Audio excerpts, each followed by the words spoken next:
alugar um apartamento tradicional com um inquilino fixo ou alugar no Airbnb por diária? O que é melhor? Eu recebo essa pergunta toda semana lá no Instagram da Escola de Imóveis.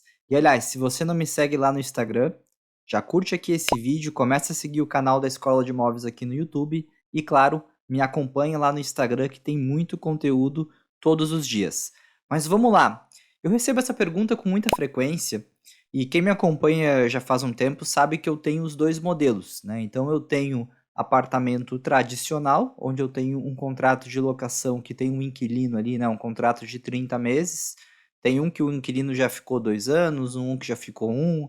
O atual agora já está ficando, completou um ano agora em janeiro. Mas eu também fiz uma migração de 2 apartamentos para o Airbnb.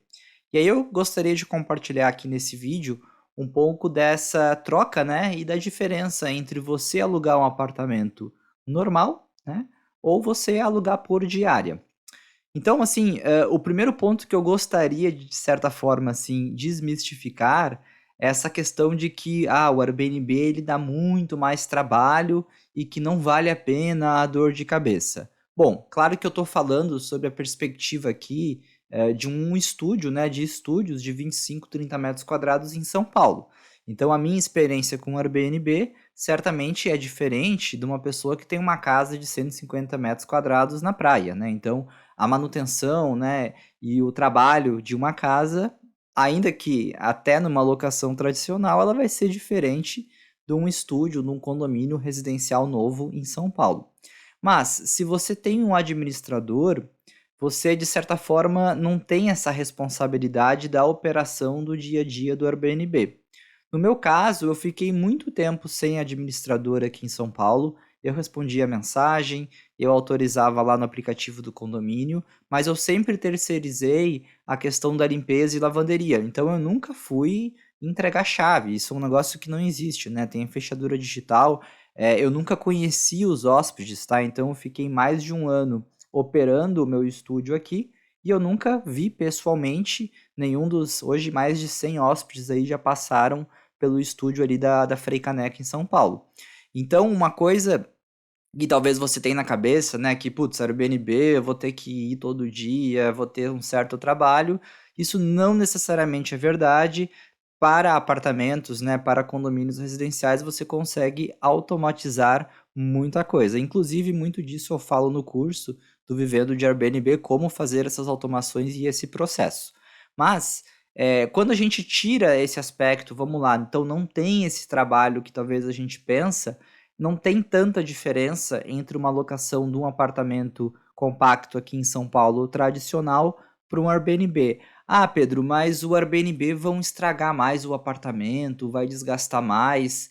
Olha, esse é um ponto que pelo menos estou há quase 2 anos aqui com o Airbnb em São Paulo, eu não vi isso, tá? Eu tive que fazer ali uma pintura no banheiro e arrumar algumas outras coisinhas ali, taça de vinho, isso quebra bastante, né? A gente cobra do hóspede também.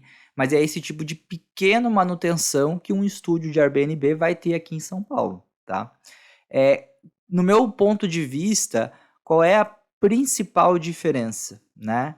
É a questão da previsibilidade da receita, né? Se você aluga um apartamento num contrato de 30 meses por R$ 2.000, vamos supor que é o que o pessoal está alugando ali na Frei Caneca, 2.200, e o inquilino paga mais o condomínio IPTU, teoricamente você sabe que você vai receber esse valor todos os meses, depois de 12 meses reajusta pelo IPCA, etc. O Airbnb, por exemplo, agora a gente tô gravando esse vídeo aqui nos últimos dias de janeiro. Em fevereiro, eu tenho menos da metade das diárias hoje, no final de janeiro, reservada. Nossa, Pedro, mas você não fica com medo que você vai ficar com uma ocupação baixa? Olha lá no meu Instagram. Esse Airbnb da Frei Caneca, o pior mês em 2022, eu tive 83% de ocupação. Eu acho que nunca ficou menos do que 25 dias, né? 20, 25 de 30 ocupados. Porque vai chegando mais próximo da data que está vazia, eu faço ali uma promoção no preço e eu ocupo, tá? Então, apesar de hoje, final de janeiro, talvez eu olhar ali para fevereiro e falar, nossa, minha ocupação tá baixa, Depois de 2 anos operando, eu sei que, à medida que vai se aproximando ali as datas, muitas pessoas que utilizam o Airbnb em São Paulo acabam reservando de 10 a uma semana antes da data, né? Diferente talvez de outras localidades, praia, serra, que a galera, obviamente, por ser uma viagem um pouco mais trabalhosa, carro, etc., acabam se planejando com mais tempo. Mas não é o caso, pelo menos da minha experiência de Airbnb de estúdio aqui em São Paulo. Então, mas de fato isso tem, né? Então, de fato, talvez uma pessoa um pouco mais ansiosa ali, né? Que vai chegar ali 10 dias e não tá reservado, talvez um apartamento alugado tradicional, talvez ela fica mais calma, tem uma previsibilidade maior. Hoje em dia você tem ali imobiliárias e sites que você aluga com aluguel garantido, então também não tem o risco da inadimplência e você consegue mitigar esse risco de inadimplência do long stay também.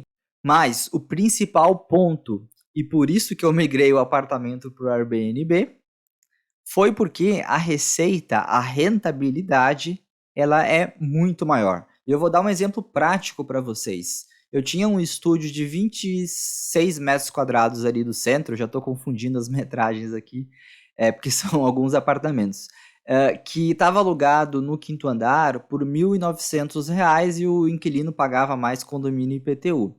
E em julho de 2022, o inquilino saiu depois de 2 anos morando e eu transformei esse estúdio em um Airbnb.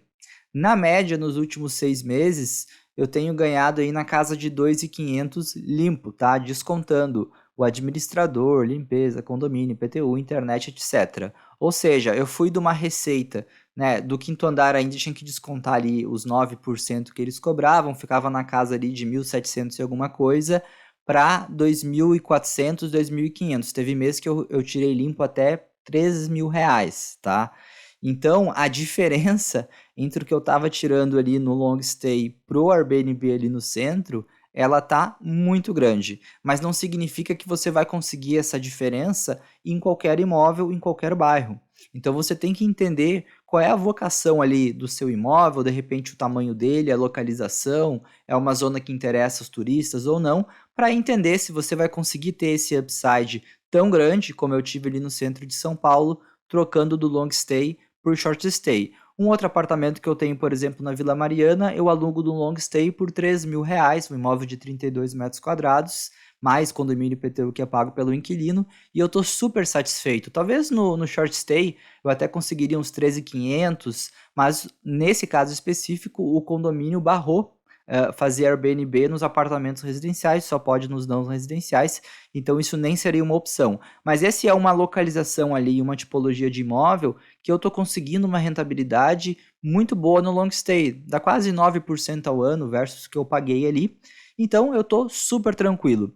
Então se você está nessa dúvida aí se faz long ou short stay, lembrando que long stay é a locação tradicional e short é o Airbnb, a diária, dá uma analisada ali na sua região, tenta entender qual é a vocação do seu imóvel.